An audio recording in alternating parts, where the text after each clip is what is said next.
ಹರೇ ನಮಃ. ನಮಸ್ಕಾರ ಸರ್. ಹರೇ ನಮಃ.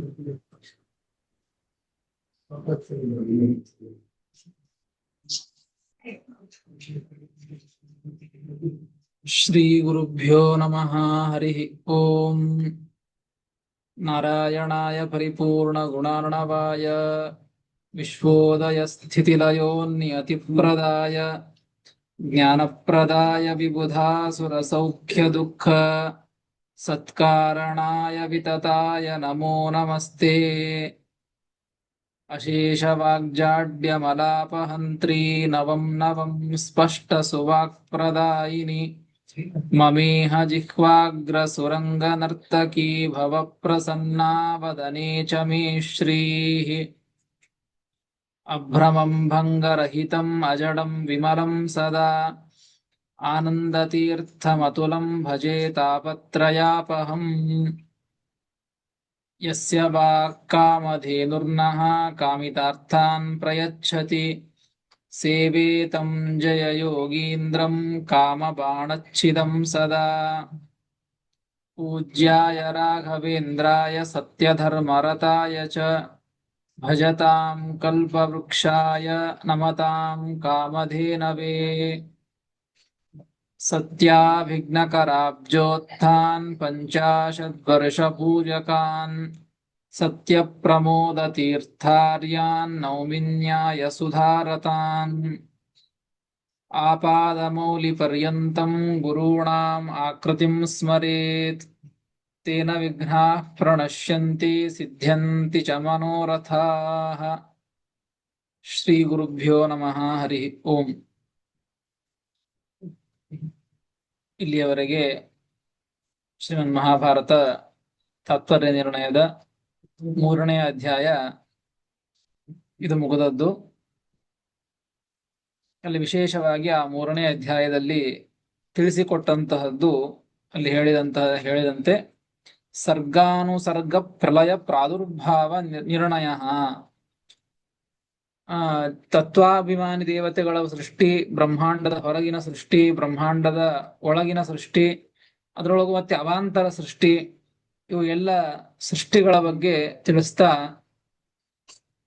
ಭಗವಂತನ ಒಂದು ಪ್ರಾದುರ್ಭಾವಗಳನ್ನು, ಅನೇಕ ಭಗವಂತನ ಅವತಾರಗಳ ವಿಚಾರಗಳನ್ನು ಕೂಡ ತಿಳಿಸ್ತಾ ಈ 3ನೇ ಅಧ್ಯಾಯದಲ್ಲಿ ಕೊನೆಗೆ ತಿಳಿಸಿದ್ದು ರಾಮದೇವರ ಅವತಾರವನ್ನ ತಿಳಿಸಿಕೊಟ್ಟದ್ದು.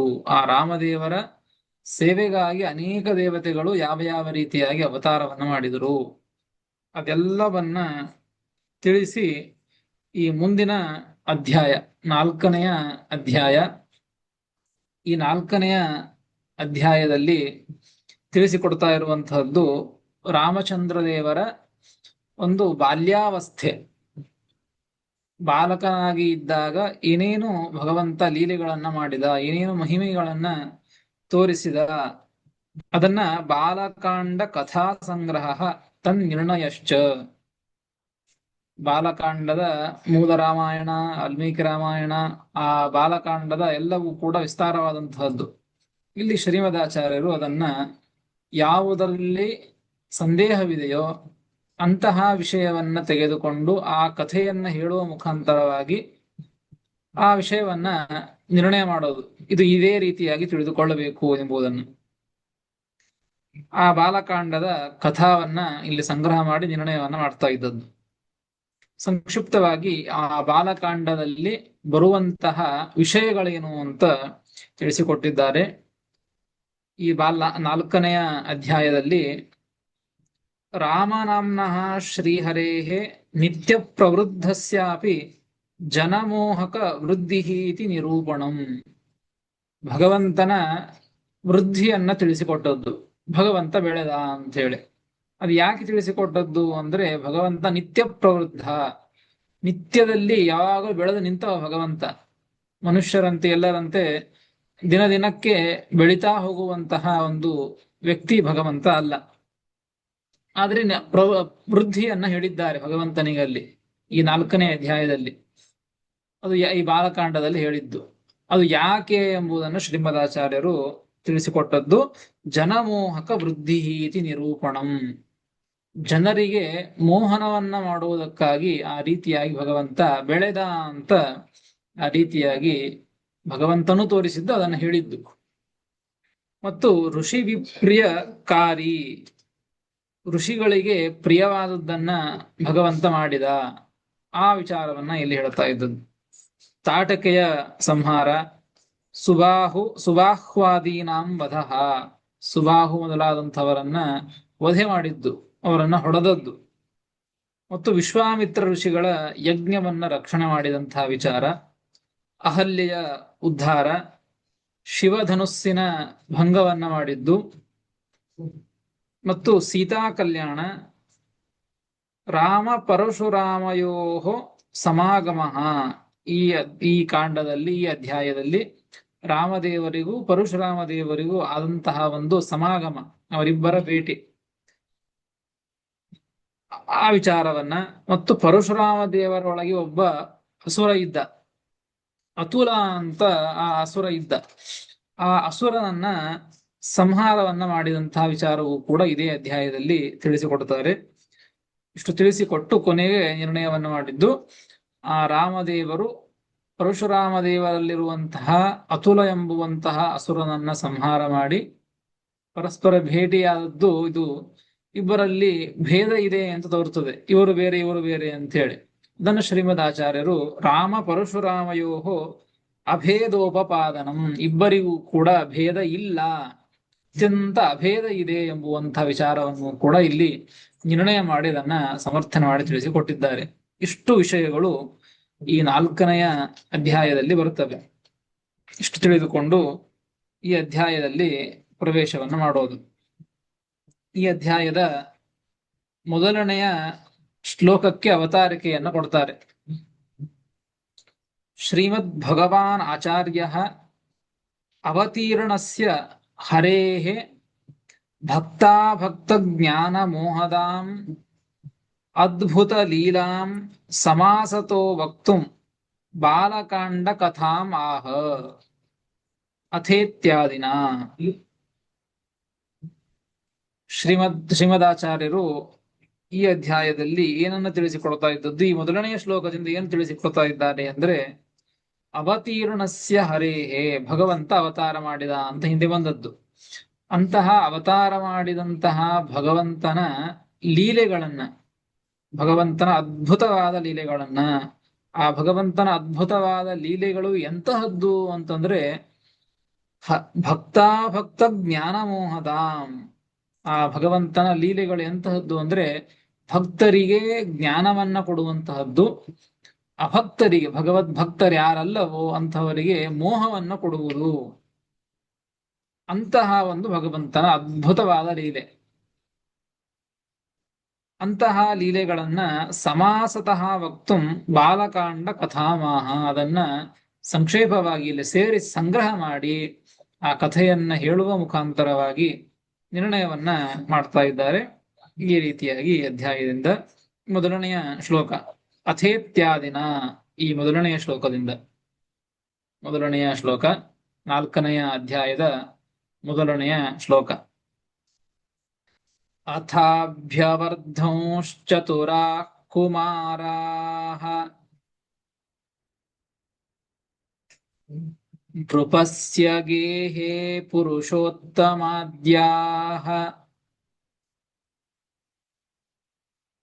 ನಿತ್ಯ ಪ್ರವೃದ್ಧಸ್ಯ ಚ ತಸ್ಯ ವೃದ್ಧಿಃ ಅಪೇಕ್ಷ್ಯ ಲೋಕಸ್ಯ ಹಿ ಮಂದದೃಷ್ಟಿಂ. ಅಥಾಭ್ಯವರ್ಧಂಶ್ಚತುರಾ ಕುಮಾರಾ ನೃಪಸ್ಯ ಗೇಹೇ ಪುರುಷೋತ್ತಮಾದ್ಯಾಃ ನಿತ್ಯ ಪ್ರವೃದ್ಧಸ್ಯ ಚ ತಸ್ಯ ವೃದ್ಧಿಃ ಅಪೇಕ್ಷ್ಯ ಲೋಕಸ್ಯ ಹಿ ಮಂದದೃಷ್ಟಿಂ ಎಂಬುದಾಗಿ ಮೊದಲನೆಯ 1ನೆಯ ಶ್ಲೋಕ. ಪದವಿಭಾಗ. ಅಥ ಅಭ್ಯವರ್ಧನ್ ಚತುರಾಃ ಕುಮಾರಾಃ ನೃಪಸ್ಯ ಗೇಹೆ ಪುರುಷೋತ್ತಮಾದ್ಯಾಹ ಒಂದೇ ಶಬ್ದ ನಿತ್ಯ ಪ್ರವೃದ್ಧಸ್ಯ ಚ ತಸ್ಯ ವೃದ್ಧಿಃ ಅಪೇಕ್ಷ್ಯ ಲೋಕಸ್ಯ ಹಿ ಮಂದದೃಷ್ಟಿಂ ಎಂಬುದಾಗಿ ಪದವಿಭಾಗ. ಹಿಂದೆ ಅವತಾರ ಆಯಿತು ಅಂತ ತಿಳಿಸಿಕೊಟ್ಟದ್ದು ಹಿಂದಿನ ಅಧ್ಯಾಯದಲ್ಲಿ ಬಂದಾಗಿದೆ. ರಾಮದೇವರ ಅವತಾರ ಮಾಡಿ ಆಯಿತು ಅಂತ ಹೇಳಿ ಇಲ್ಲಿ ಆ ರಾಮದೇವರು ಆ 4 ಜನರ ಅವತಾರವನ್ನು ಹಿಂದೆ ಹೇಳಿದ್ದು. ಶೇಷದೇವರು ಲಕ್ಷ್ಮಣನಾಗಿದ್ದದ್ದು, ಆ ಕಾಮ ಮತ್ತು ಅನಿರುದ್ಧ ಭರತ ಶತ್ರುಘ್ನರಾಗಿ ಅವತಾರವನ್ನು ಮಾಡಿದ್ದು ಅಂತ, ಸಾಕ್ಷಾತ್ ಭಗವಂತನೇ ರಾಮನಾಗಿ ಅವತಾರವನ್ನು ಮಾಡಿದ್ದು ಅಂತ ವಿಚಾರವನ್ನು ತಿಳಿಸಿದ್ದು. ಇಲ್ಲಿ ಅವರು ಬೆಳೆದರು, ಹುಟ್ಟಿ ಆದ ಮೇಲೆ ಕ್ಷಣ ಕ್ಷಣಕ್ಕೂ ಮನುಷ್ಯರು ತಾವು ಎಲ್ಲ ಪ್ರಾಣಿಗಳು ಎಲ್ಲ ಜೀವರಾಶಿಗಳು ಕೂಡ ತಾವು ದೇಹವನ್ನ ಪಡೆದುಕೊಂಡಾದ ಮೇಲೆ ನಿತ್ಯದಲ್ಲಿಯೂ ಅಂದ್ರೆ ಹುಟ್ಟಿ ಆದ ಮೇಲೆ ಬೆಳಿತಾನೆ ಹೋಗ್ತಾರೆ. ಆ ಬೆಳವಣಿಗೆ ನಮ್ಮ ಕಣ್ಣಿಗೆ ಅಷ್ಟು ಕಾಣಿಸೋದಿಲ್ಲ, ಸೂಕ್ಷ್ಮವಾಗಿ ಆ ಬೆಳವಣಿಗೆ ಆಗ್ತಾ ಇರ್ತದೆ. ಆದರೆ ಬೆಳವಣಿಗೆ ಅಂತೂ ಒಟ್ಟ ಆಗ್ತಾ ಇರ್ತದೆ. ಆ ರೀತಿಯಾಗಿ ಈ 4 ಜನರು ಕೂಡ ರಾಮ ಲಕ್ಷ್ಮಣ ಭರತ ಶತ್ರುಘ್ನರು ಈ 4 ಜನರು ಕೂಡ ಅವತಾರವನ್ನು ಮಾಡಿದ್ದು. ಇವರು ಹುಟ್ಟಿ ಆದ ಮೇಲೆ ಅವತಾರ ಮಾಡಿ ಆದ ಮೇಲೆ ಬೆಳಿತಾ ಹೋದ್ರು ಅಂತ ಹೇಳ್ತಾ ಇದ್ದದ್ದು. ಅಥ ಅಂದ್ರೆ ಅವತಾರಾನಂತರಂ 4 ಜನರು ಕೂಡ ಅವತಾರವನ್ನು ಮಾಡಿದರು. ಅಥ ಅನಂತರ ಏನ್ ಅನಂತರ ಅಂದ್ರೆ ಅವತಾರವನ್ನ ಮಾಡಿಯಾದ ನಂತರ ಚತುರಾಹ ಕುಮಾರಾಹ ಪುರುಷೋತ್ತಮಾದ್ಯಾಹ ಚತುರಾಹ ಕುಮಾರಾಹ. ಪುರುಷೋತ್ತಮ ಎಲ್ಲ ಪುರುಷರಿಗಿಂತಲೂ ಉತ್ತಮನಾದಂತಹ ಅಂದ್ರೆ ಭಗವಂತ ರಾಮಚಂದ್ರ. ಪುರುಷೋತ್ತಮಾದ್ಯಾಹ ಆ ಪುರುಷೋತ್ತಮನೇ ಮೊದಲಾದಂತಹ ಅವರು ರಾಮ ಲಕ್ಷ್ಮಣ ಭರತ ಶತ್ರುಘ್ನರು. ಅವ್ರು ಹೇಗೆ ಯಾರು ಅಂದ್ರೆ ಅದನ್ನ ಹೇಳ್ತಾರೆ. ಪುರುಷೋತ್ತಮಾದ್ಯಾಹ ಚತುರಾಹ ಕುಮಾರಾಹ. ಚತುರಾಹ ಎಂಬುದಕ್ಕೆ ಕುಶಲಾಹ, ಭಾರೀ ಕುಶಲರಾದಂತಹ ವ್ಯಕ್ತಿಗಳು, ಭಾರೀ ಬುದ್ಧಿವಂತರು, ಭಾರೀ ಕುಶಲರು, ತೀಕ್ಷ್ಣವಾದ ಬುದ್ಧಿ ಉಳ್ಳವರು ಅಂತ ಅರ್ಥ. ಅಂತಹ ಚತುರಾಹ ಅಂದ್ರೆ ಕುಶಲರಾದವರು ಅಂತ ಅರ್ಥ. ಚತುರಾಹ ಕುಮಾರಾಹ ಪುರುಷೋತ್ತಮನೇ ಮೊದಲಾದಂತಹ 4 ಚತುರರಾದಂತಹ ಕುಮಾರರು. ನೃಪಸ್ಯ ಗೇಹೆ.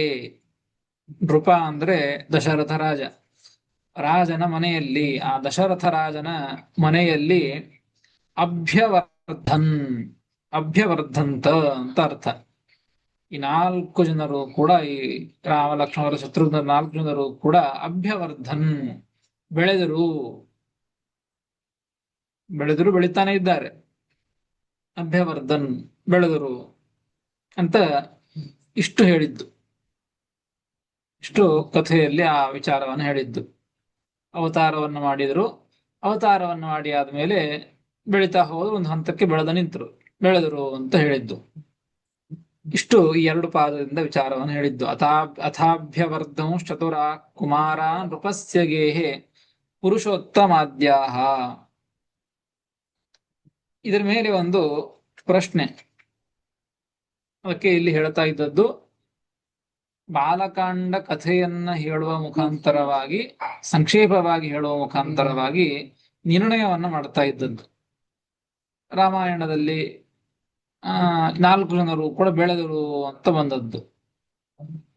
ಬೆಳೆದರು ಅಂತನ್ಲಿಕ್ಕೆ ಉಳಿದವರೆಲ್ಲ ದೇಹವು ಕೂಡ ಪ್ರಾಕೃತವಾದಂತಹ ದೇಹ, ಹೀಗಾಗಿ ಅವರ ದೇಹ ಬೆಳಿತು ಅಂತ ಅನುಭವದು.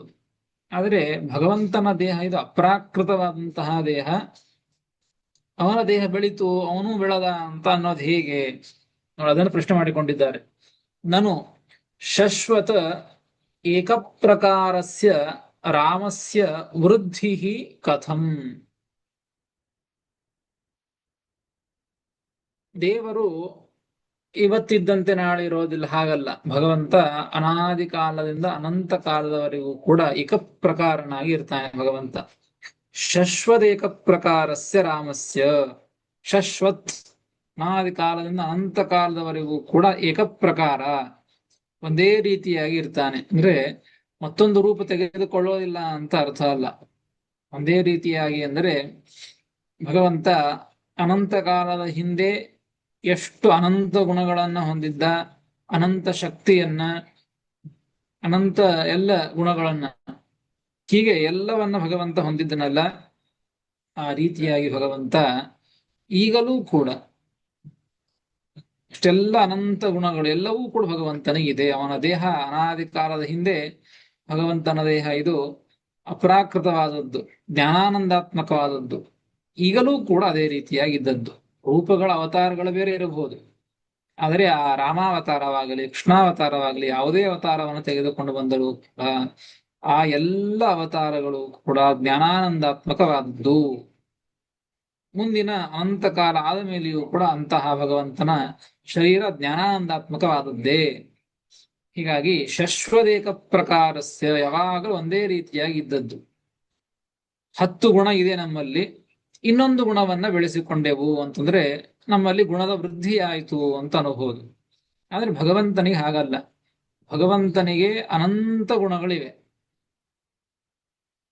ಅನಂತ ಗುಣಗಳು ಇದ್ದ ಮೇಲೆ ಆ ಭಗವಂತನಲ್ಲಿ ಮತ್ತೆ ಮತ್ತೊಂದು ಗುಣ ಬಂದು ಸೇರ್ತು ಅಂತ ಅನ್ಲಿಕ್ಕೆ ಬರೋದಿಲ್ಲ. ಎಲ್ಲ ಗುಣಗಳು ಕೂಡ ಅನಂತ, ಎಲ್ಲ ಗುಣಗಳು ಅನಂತವಾಗಿ ಇವೆ. ಹೀಗಾಗಿ ಶಶ್ವತ್ ಏಕಪ್ರಕಾರಸ್ಯ ರಾಮಸ್ಯ ವೃದ್ಧಿ ಕಥಂ, ಯಾವಾಗಲೂ ಏಕಪ್ರಕಾರನಾಗಿರುವಂತಹ ಭಗವಂತನಿಗೆ, ರಾಮಚಂದ್ರ ಆ ಪರಮಾತ್ಮನಿಗೆ ವೃದ್ಧಿಯನ್ನ ಹೇಗೆ ಹೇಳಿದ್ದಿಲ್ಲಿ ಹೇಳಿದಿರಲ್ಲ ಮೊದಲನೆಯ ಶ್ಲೋಕದಲ್ಲಿ, ಆ 2 ಪಾದಗಳಲ್ಲಿ. ಅಭ್ಯವರ್ಧನ್ ಅಂತ ಹೇಳಿದ್ದು, ವೃದ್ಧಿಯನ್ನ ಹೇಳಿದ್ದು. ಹೇಗೆ ವೃದ್ಧಿಯನ್ನ ಭಗವಂತನಿಗೆ ಹೇಳ್ತಾ ಇದ್ದದ್ದು ಅಂತ ಪ್ರಶ್ನೆ. ಅದಕ್ಕೆ ಇತ್ಯತಃ ಆಹ ನಿತ್ಯೇತಿ, ಅದನ್ನ ಶ್ರೀಮದಾಚಾರ್ಯರು ನಿರ್ಣಯವನ್ನ ಮಾಡುತ್ತಾರೆ ಮುಂದಿನ 2 ಪಾದಗಳಿಂದ. ನಿತ್ಯ ಪ್ರವೃದ್ಧಸ್ಯ ಚ ತಸ್ಯ ವೃದ್ಧಿ ಅಪೇಕ್ಷ್ಯ ಲೋಕಸ್ಯ ಹಿ ಮಂದದೃಷ್ಟಿಂ. ಹೌದು, ನಿಜವಾಗಿಯೂ ಕೂಡ ಭಗವಂತ ನಿತ್ಯ ಪ್ರವೃದ್ಧ, ನಿತ್ಯದಲ್ಲಿಯೂ ಕೂಡ ಬೆಳೆದು ನಿಂತವನೇ. ಗುಣಗಳಿಂದ, ಶಕ್ತಿಯಿಂದ, ರೂಪದಿಂದ, ಆನಂದದಿಂದ, ಎಲ್ಲದರಿಂದಲೂ ಕೂಡ ಭಗವಂತ ನಿತ್ಯದಲ್ಲಿ ಬೆಳೆದು ನಿಂತವನೇ. ಮತ್ತೆ ಎಕ್ಸ್ಟ್ರಾ ಅವನಿಗೆ ಬರ್ತದೆ ಅಂತ ಇಲ್ಲವೇ ಇಲ್ಲ. ಎಲ್ಲವೂ ಎಲ್ಲವೂ ಅನಾದಿ ಕಾಲದಿಂದ ಇದ್ದೇ ಇದೆ ಭಗವಂತನಿಗೆ. ಹೀಗಾಗಿ ನಿತ್ಯ ಪ್ರವೃದ್ಧಸ್ಯ, ನಿತ್ಯದಲ್ಲಿ ಬೆಳೆದಂತಹ ಅಂದ್ರೆ ಯಾವಾಗ ಹಿಂದೆ ಬೆಳೆದಿದ್ದಾನೆ ಅಂತ ಅರ್ಥ ಅಲ್ಲ. ಅನಾದಿ ಕಾಲದಿಂದ ಬೆಳೆದೇ ಇದ್ದಿದ್ದಾನೆ ಭಗವಂತ ಎಲ್ಲದರಲ್ಲಿಯೂ ಕೂಡ. ನಿತ್ಯ ಪ್ರವೃದ್ಧಸ್ಯ ತಸ್ಯ, ನಿತ್ಯ ಪ್ರವೃದ್ಧನಾದಂತಹ ಆ ರಾಮಚಂದ್ರ ದೇವರಿಗೆ ವೃದ್ಧಿಯನ್ನು ಹೇಗೆ ಹೇಳಿದ್ದು ಅಂತಂದ್ರೆ, ಅದಕ್ಕೆ ಶ್ರೀಮದಾಚಾರ್ಯ ಹೇಳಿದರು, ಲೋಕಸ್ಯ ಹಿ ಮಂದದೃಷ್ಟಿಂ ಅಪೇಕ್ಷ ವೃದ್ಧಿ ಉಕ್ತ. ಲೋಕದ, ಜಗತ್ತಿನ ಮಂದದೃಷ್ಟಿಯನ್ನ ಇಟ್ಟುಕೊಂಡು, ಮಂದದೃಷ್ಟಿಂ ಅಪೇಕ್ಷೆ, ಮಂದದೃಷ್ಟಿಂ ಅಂದ್ರೆ ಅಜ್ಞಾನಿಗಳ ಒಂದು ದೃಷ್ಟಿ ಅಂತ ಅರ್ಥ. ಮಂದದೃಷ್ಟಿಂ ಅಲ್ಪಜ್ಞಾನಂ ಅಪೇಕ್ಷ, ಅಲ್ಪವಾದಂತಹ ಜ್ಞಾನ ಇರುವಂತಹವರು ಮನುಷ್ಯರು. ಹೀಗಾಗಿ ಅಲ್ಪಜ್ಞಾನಂ ಅಪೇಕ್ಷ ಉಕ್ತ ಇತಿ ಶೇಷಃ. ಅಲ್ಪವಾದಂತಹ ಜ್ಞಾನ ಇರುವಂತಹ ವ್ಯಕ್ತಿಗಳಿಗೆ ಏನಾಗ್ತದೆ ಅಂದ್ರೆ, ಹುಟ್ಟಿದಂತಹ ವ್ಯಕ್ತಿ ಬೆಳೀತಾ ಹೋಗ್ತಾನೆ ಅಂತ ಹೀಗೆ ಗೊತ್ತಿರ್ತದೆ. ಅಂದ ಮೇಲೆ ಅವರ ದೃಷ್ಟಿಯನ್ನ ಇಟ್ಟುಕೊಂಡು ನಿತ್ಯದಲ್ಲಿಯೂ ಪ್ರವೃದ್ಧನಾದರೂ ಕೂಡ ರಾಮಚಂದ್ರ ಭಗವಂತ ಆ ಭಗವಂತನಿಗೆ ವೃದ್ಧಿಯನ್ನ ಬೆಳೆದ ಅಂತ ಯಾಕೆ ಹೇಳಿದ್ದು ಅಂದ್ರೆ, ಜಗತ್ತಿನೊಳಗೆ ಭಗವಂತ ಮಾನವರಂತೆ ಹುಟ್ಟಿದ್ದಾನೆ ಅಂದ ಮೇಲೆ ಜಗತ್ತಿಗೆ, ಆ ಜಗತ್ತಿನಲ್ಲಿರ್ತಕ್ಕಂತಹ ಜನರಿಗೂ ಕೂಡ ಮಾನವರಂತೆ ಅಂತ ತೋರಿಸಬೇಕು, ಅವರಂತೆ ಅಂತ ಇವ್ರಿಗೆ ಗೊತ್ತಾಗಬೇಕು. ಅದಕ್ಕೆ ಅವರ ಉದ್ದೇಶದಿಂದ, ಅವರ ದೃಷ್ಟಿಯಿಂದ ಭಗವಂತ ಬೆಳೆದ ಅಂತ ಹೇಳಿದ್ದೇ ಹೊರತು ಭಗವಂತನಿಗೆ ವೃದ್ಧಿ ಎಂಬುದಿಲ್ಲ.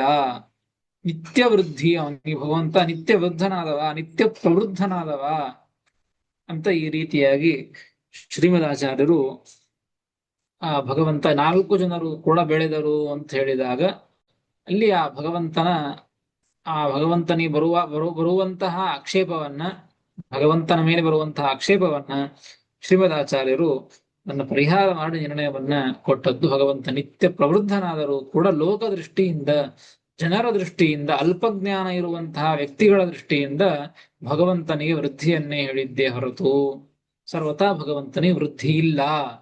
ಅನಿತ್ಯ ಪ್ರವೃದ್ಧ, ಯಾವಾಗಲೂ ಬೆಳೆದು ನಿಂತಿದ್ದಾನೆ ಭಗವಂತ. ಈ ಮತ್ತೆ ಬೆಳೆದ ಅಂತ ಹಾಗಲ್ಲ, ಇದು ಲೋಕದೃಷ್ಟಿಯಿಂದ ಹೇಳಿದ್ದು ಅಂತ ಶ್ರೀಮದಾಚಾರ್ಯ ನಿರ್ಣಯವನ್ನ ಈ ರೀತಿಯಾಗಿ ಕೊಡುತ್ತಾರೆ. ಇಷ್ಟು ಕಥೆಯನ್ನ ತಿಳಿಸಿಕೊಟ್ಟದ್ದು ಭಗವಂತ. ಅವತಾರ ಮಾಡಿದ ಭಗವಂತ ಬೆಳೆದ ಅಂತ ಇಷ್ಟ ಆಯ್ತು ಕಥೆ.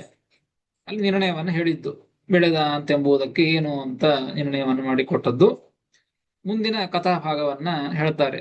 ಸಂಕ್ಷಿಪ್ತವಾಗಿ ಇಲ್ಲಿ ಹೇಳ್ತಾ ಇದ್ದದ್ದು ಯಾವುದು ಮುಖ್ಯವೋ ಅದನ್ನ ಹೇಳಿ ಮುಂದೆ ಅದರ ನಿರ್ಣಯವನ್ನ ಮಾಡ್ತಾ ಇದ್ದದ್ದು.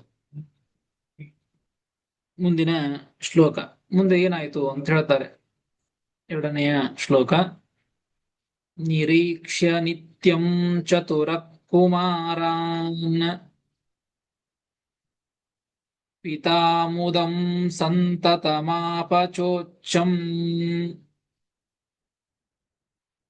ವಿಶೇಷತೋ ರಾಮಮುಖೇಂದುಬಿಂಬಂ ಅವೇಕ್ಷ್ಯ ರಾಜಾ ಕೃತಕೃತ್ಯ ಆಸೀತ್.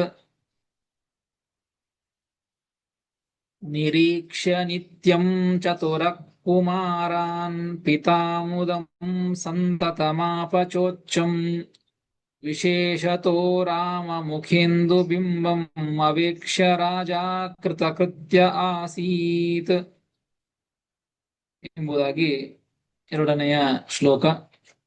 ಪದವಿಭಾಗ. ನಿರೀಕ್ಷ್ಯ ನಿತ್ಯಂ ಚತುರಃ ಕುಮಾರಾನ್ ಪಿತಾ ಮುದಂ ಸಂತತಂ ಆಪ ಚ ಉಚ್ಚಂ ವಿಶೇಷತಃ ರಾಮಮುಖೇಂದುಬಿಂಬಂ ಅವೇಕ್ಷ್ಯ ರಾಜ ಕೃತಕೃತ್ಯಃ ಆಸೀತ್ ಎಂಬುದಾಗಿ ಪದವಿಭಾಗ. ಏನು ಅರ್ಥ, ಏನು ಕಥಾಭಾಗವನ್ನು ಹೇಳ್ತಾ ಇದ್ದಾರೆ ಅಂದ್ರೆ, 4 ಜನರು ಬೆಳೆದಾದ ಮೇಲೆ ಏನಾಯ್ತು ಅಂದ್ರೆ, ಪಿತಾ ದಶರಥ, ಆ 4 ಜನರ ತಂದೆಯಾದಂತಹ ದಶರಥ ಮಹಾರಾಜ, ಆ ತಂದೆಯಾದಂತಹ ದಶರಥ ಇವನು ಚತುರಃ ಕುಮಾರಾನ್ ನಿತ್ಯಂ ನಿರೀಕ್ಷ್ಯ. ನೋಡಿ, ಹಿಂದೆ ಒಂದು ಶ್ಲೋಕದಲ್ಲಿ ಚತುರಾಃ ಕುಮಾರಾಹ ಅಂತ ಬಂದದ್ದು. ಅಲ್ಲಿ ಚತುರಾಹ ಎಂಬುದಕ್ಕೆ ಕುಶಲರಾದಂತಹ ಕುಮಾರರು ಅಂತ ಅಂದದ್ದು. ಇಲ್ಲಿ ಚತುರಾಹ ಅಲ್ಲ, ಚತುರ ಶಬ್ದ. ಚತುರ ಅಂದ್ರೆ ಸಂಖ್ಯಾವಾಚಕ ಶಬ್ದ ಅಂತ ಹೇಳ್ತಾರೆ. ಚತುರಃ ಚತುಸ್ಸಂಖ್ಯಾಕ ಅಂತ ಅರ್ಥ, ಸಂಖ್ಯೆಯನ್ನು ತಿಳಿಸಿಕೊಡುವಂತ ಶಬ್ದ. ಪಿತಾ ತಂದೆಯಾದಂತಹ ದಶರಥ ಚತುರಃ ಕುಮಾರ 4 ಜನ ಕುಮಾರರನ್ನ, ರಾಮ ಲಕ್ಷ್ಮಣ ಭರತ ಶತ್ರುಘ್ನ, ಈ 4 ಜನ ಕುಮಾರರನ್ನ ನಿತ್ಯಂ ನಿರೀಕ್ಷ್ಯ, ಯಾವಾಗಲೂ ನಿತ್ಯದಲ್ಲಿಯೂ ಕೂಡ ನೋಡ್ತಾ, ನಿತ್ಯದಲ್ಲಿ ನೋಡ್ಬೇಕು ಅವ್ರ 4 ಜನ ಮಕ್ಕಳನ್ನ ನೋಡ್ತಾ, ಸಂತತಂ ಉಚ್ಚಂ ಮುದಂ ಆಪ. ಆ ದಶರಥ ರಾಜ 4 ಜನ ಮಕ್ಕಳನ್ನ ನಿತ್ಯದಲ್ಲಿಯೂ ನೋಡ್ತಾ, ಸಂತತಂ ಉಚ್ಚಂ ಮುದಂ ಆಪ. ಸಂತತಂ ಎಂಬುದಕ್ಕೆ ಅವಿಚ್ಛಿನ್ನಂ, ಆ ಸಂತೋಷವನ್ನ ಹೊಂದಿದ. ಆ 4 ಜನರನ್ನು ನೋಡಿ ದಶರಥ ರಾಜ ನಿತ್ಯದಲ್ಲಿ ಅವರನ್ನು ನೋಡ್ತಾ ಸಂತೋಷವನ್ನ ಹೊಂದಿದ. ಆ ಸಂತೋಷ ಹೇಗೆ ಇತ್ತು ಅಂದ್ರೆ, ಅದನ್ನು ಹೇಳಿದ್ದು ಸಂತತಂ ಉಚ್ಚಂ ಮುದಂ, ಭಾರೀ ಉತ್ಕೃಷ್ಟವಾದ, ಭಾರೀ ಸಂತೋಷ. ಏನೋ ಸ್ವಲ್ಪ ಸಂತೋಷ ಅಲ್ಲ. ಆ ಸ್ವಲ್ಪ ಸಂತೋಷವೂ ಕೂಡ ಬಿಟ್ಟು ಬರೋದಲ್ಲ. ಸ್ವಲ್ಪ ಸಂತೋಷವಾಗೋದು, ಮತ್ತೆ ಸ್ವಲ್ಪ ದುಃಖವಾಗೋದು, ಮತ್ತೆ ಸಂತೋಷವಾಗೋದು, ಈ ತರಹದ ಸಂತೋಷವಲ್ಲ. ಸಂತತಂ ಉಚ್ಚಂ ಮುದಂ, ಸಂತತಂ ಅವಿಚ್ಛಿನ್ನಂ, ವಿಚ್ಛೇದ ಇಲ್ಲ. ಆ ದಶರಥ ರಾಜನಿಗೆ ಆಗುವಂತಹ ಸಂತೋಷದಲ್ಲಿ ವಿಚ್ಛೇದ ಅಂದರೆ ಅವನಿಗೆ ಮತ್ತೆ ಸ್ವಲ್ಪ ಸಮಯ ಸಂತೋಷ ಇಲ್ಲದೆ ಇದ್ದದ್ದು ಮತ್ತೆ ಸಂತೋಷ ಆಗೋದು ಹೀಗಲ್ಲ, ಕಂಟಿನ್ಯೂ ಆಗಿ ಅವಿಚ್ಛಿನ್ನವಾಗಿ ವಿಚ್ಛೇದ ಇಲ್ಲದಂತೇನೆ ಅಡೆತಡೆಗಳಿಲ್ಲದಂತೇನೆ ಅದು ಆ ಸಂತೋಷವು ಕೂಡ ಉತ್ಕೃಷ್ಟವಾದ ಭಾರಿ ಸಂತೋಷ, ಸಣ್ಣ ಸಂತೋಷ ಅಲ್ಲ, ಉಚ್ಚಂ ಮುದಂ ಉತ್ಕೃಷ್ಟವಾದಂತಹ ಸಂತೋಷವನ್ನ ಮುದವನ್ನ ಆಪ ಹೊಂದಿದ. ಎರಡು ಪಾದ ಅಂತ ಹೇಳಿದ್ದು ನಿರೀಕ್ಷ್ಯ ನಿತ್ಯಂ ಚತುರ ಕುಮಾರಾನ್ ಪಿತಾಮುದಂ ಸಂತತ ಮಾಪಚೋಚ್ಚಂ. ಯಾವಾಗಲೂ ತನ್ನ 4 ಜನ ಮಕ್ಕಳನ್ನ ನೋಡ್ತಾ ನೋಡ್ತಾ ಭಾರೀ ಸಂತೋಷವನ್ನ ಆ ದಶರಥ ರಾಜ ಹೊಂದಿದ ಅಂತ ಈ ಪಾದಗಳಿಂದ ಹೇಳಿಕೊಟ್ಟದ್ದು. ನೋಡಿ, ಈ 4 ಜನ ಮಕ್ಕಳನ್ನ ಮುಖವನ್ನ ನೋಡಿ ಸಂತೋಷವನ್ನ ಭಾರಿ ಸಂತೋಷವನ್ನ ಪಟ್ಟ. ಅಷ್ಟೇ ಅಲ್ಲ, ಇನ್ನೊಂದನ್ನು ಶ್ರೀಮದಾಚಾರ್ಯರು ತಿಳಿಸಿಕೊಡ್ತಾರೆ. ವಿಶೇಷತೋ ರಾಮ ಮುಖೇಂದು ಬಿಂಬಂ ಅವೇಕ್ಷ್ಯ ರಾಜ ಕೃತಕೃತ್ಯ ಆಸೀತ್. ಆ 4 ಜನರ ಮುಖವನ್ನು ನೋಡಿ ಭಾರಿ ಸಂತೋಷಪಟ್ಟ. ಅದರೊಳಗೂ ಕೂಡ ವಿಶೇಷತಃ ಇನ್ನೂ ವಿಶೇಷವಾಗಿ, ಇನ್ನೂ ಭಾರಿ, ಇನ್ನೂ ವಿಶೇಷವಾಗಿ ಏನು ಮಾಡಿದ ದಶರಥ, ರಾಮ ಮುಖೇಂದು ಬಿಂಬಂ ಅವೇಕ್ಷ್ಯ, ರಾಮಚಂದ್ರದೇವರ ಮುಖವೆಂಬುವಂತಹ ಇಂದು ಬಿಂಬಂ ಚಂದ್ರಮಂಡಲ ಅಂದ್ರೆ ಚಂದ್ರಮಂಡಲದಂತೆ ರಾಮಚಂದ್ರನ ಮುಖ ಅಂದ್ರೆ ನಿಜವಾಗಿಯೂ ಕೂಡ ಚಂದ್ರಮಂಡಲಕ್ಕೆ ರಾಮಚಂದ್ರನಿಗೆ ಹೋಲಿಸೋದಲ್ಲ. ರಾಮಚಂದ್ರನ ಮುಖ ಚಂದ್ರಮಂಡಲಕ್ಕಿಂತಲೂ ಅನಂತಪಟ್ಟು ಉತ್ತಮವಾದದ್ದು.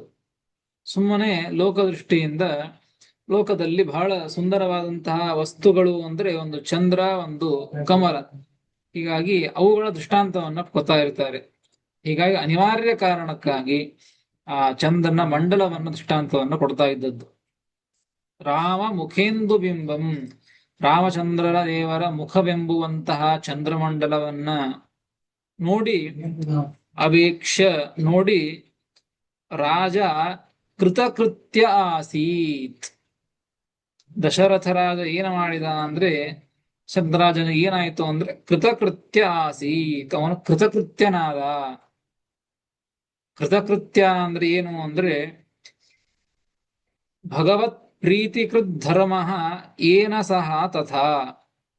ನೋಡಿ, ಭಗವಂತನ ಪ್ರೀತಿಯನ್ನ ಸಂಪಾದನೆ ಮಾಡಬೇಕು ಅಂದ್ರೆ ಎಷ್ಟು ಧರ್ಮಾಚರಣೆಗಳನ್ನ ಮಾಡಬೇಕು,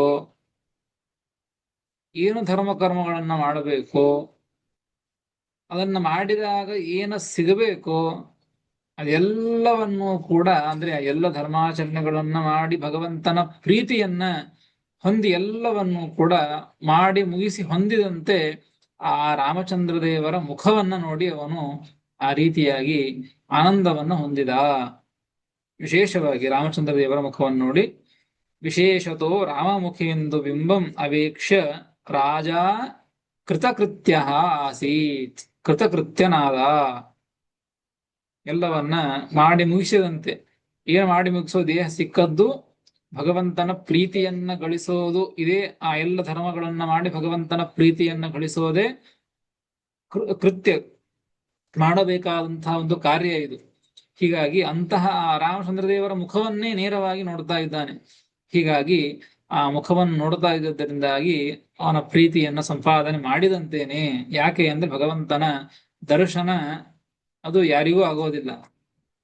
ಭಗವಂತ ಯಾರ ಮೇಲೆ ಪ್ರೀತನಾಗ್ತಾನೋ ಅವರಿಗೆ ತನ್ನ ದರ್ಶನವನ್ನ ಕೊಡ್ತಾನೆ.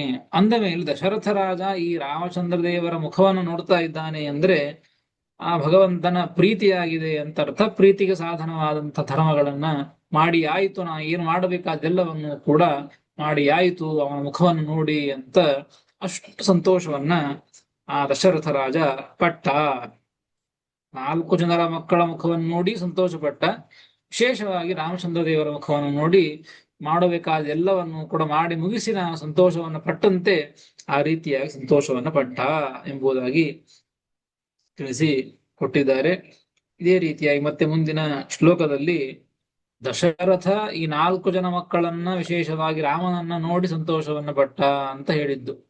ಇನ್ನು ಈ 4 ಜನ ಆ ಕುಮಾರರನ್ನ ಅದರಲ್ಲೂ ವಿಶೇಷವಾಗಿ ರಾಮಚಂದ್ರ ದೇವರನ್ನ ನೋಡಿ ಯಾರ್ಯಾರು ಸಂತೋಷವನ್ನು ಪಟ್ರು, ಯಾರ್ಯಾರು ಆನಂದವನ್ನು ಹೊಂದಿದರು ಎಂಬುದನ್ನ ಮುಂದಿನ ಶ್ಲೋಕಗಳಲ್ಲಿ, ಮುಂದಿನ ಕಥಾಭಾಗವನ್ನು ಕೂಡ ತಿಳಿಸಿಕೊಡ್ತಾರೆ. ಅದನ್ನು ಮತ್ತೆ ಮುಂದೆ ತಿಳಿಯೋಣ ಅಂತ ಹೇಳ್ತೇನೆ. ಶ್ರೀಕೃಷ್ಣ ಅರ್ಪಣಮಸ್ತು. ಹರೇ ನಮಃ. ಆಚಾರ್ಯ ಆಚಾರ್ಯ ಈಗ ಶ್ರೀಕೃಷ್ಣ ಇದ್ರಲ್ಲಿ ಹರೇ ನಮಃ. ಇವಾಗ ವೃದ್ಧಿ ಹೇಳ್ರಿ. ಆಚಾರ್ಯ ಈಗ ವೃದ್ಧಿ ಭಗವಂತ ಮಾತ್ರ ಇಲ್ಲ, ಬಟ್ ಇವ್ರಿಗೆ ಭರತ ಶತ್ರುಘ್ನ ಲಕ್ಷ್ಮಣರಿಗೆ ಅವ್ರಿಗೆ ವೃದ್ಧಿ ಇದೆ ಅಂತನಾ?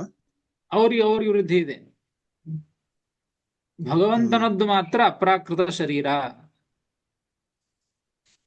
ಓಕೆ. ಉಳಿದವರದ್ದಲ್ಲ. ಉಳಿದವರ ಪ್ರಾಕೃತ ಶರೀರವೇ. ಅಂದ್ರೆ ಅವ್ರಿಗೆ ಅವರಿಗೆ ವೃದ್ಧಿ ಅವ್ರಿಗೆ ಇದು ಗೊತ್ತಿರಲ್ಲ ಅಂತನಾ? ಅವತಾರ ಮಾಡಿದೀವಿ ಅಂತ ಗೊತ್ತಿರಲ್ಲ ಅಂತನಾ ಆತರ ಆದ್ರೆ? ಗೊತ್ತಿರುತ್ತೆ ಹಾಗೆ, ಗೊತ್ತಿರೋದಿಲ್ಲ ಅಂತಲ್ಲ. ಅವ್ರಿಗಿನ್ನ ಮೋಕ್ಷ ಆಗಿಲ್ಲ. ಸಂಸಾರದಲ್ಲಿ ಇದ್ದದ್ದಕ್ಕೆ ಅವರಿಗೂ ಕೂಡ ಪ್ರಾಕೃತ ಶರೀರವೇ ಇದ್ದದ್ದು. ಓಕೆ, ಆಯ್ತು ಆಚಾರ್ಯ. ಹಿಂಗಾಗಿ ಎಲ್ಲರಂತೆ ಅವರ ದೇಹವು ಬೆಳೀತದಷ್ಟೇ. ಆಯ್ತು ಆಚಾರ್ಯ. ಶ್ರೀಕೃಷ್ಣಾರ್ಪಣಮಸ್ತು. ನಮಸ್ಕಾರ ಆಚಾರ್ಯ. ಕೃಷ್ಣಾರ್ಪಣ. ಹರೇ ನಮಃ.